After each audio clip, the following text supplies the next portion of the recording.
During the period directly after the American Civil War, many universities sprang up throughout the South with a single goal: educating freedmen, men and women who only months earlier had been slaves. One of the most famous of these institutions was Fisk University in Nashville, Tennessee.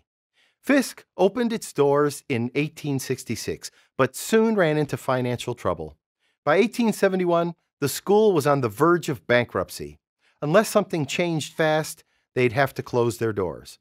And that's when the Fisk Jubilee Singers were born.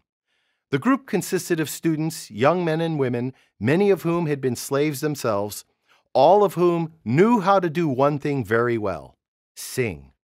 The group began touring America in hopes of raising enough money to keep their school afloat.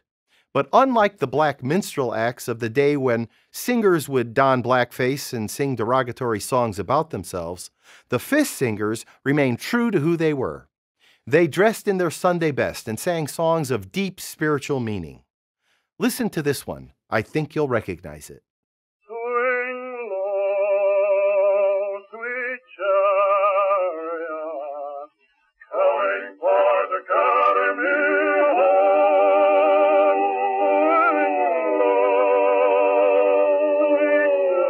Over the next few years, the Jubilee Singers performed across America and Europe, singing for people like Mark Twain, Ulysses S. Grant, and even Queen Victoria.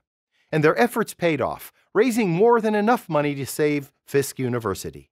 In fact, they raised so much money that the school built Jubilee Hall in their honor, an historic structure that stands to this day.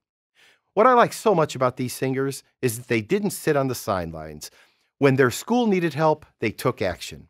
When the world expected them to look a certain way, they stunned audiences by rooting themselves in their identity in Christ, using their God-given talents to help others rethink stereotypes.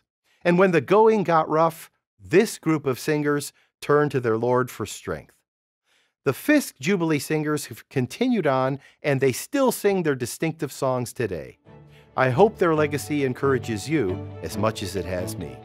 I'm Joseph Tkach, speaking of life.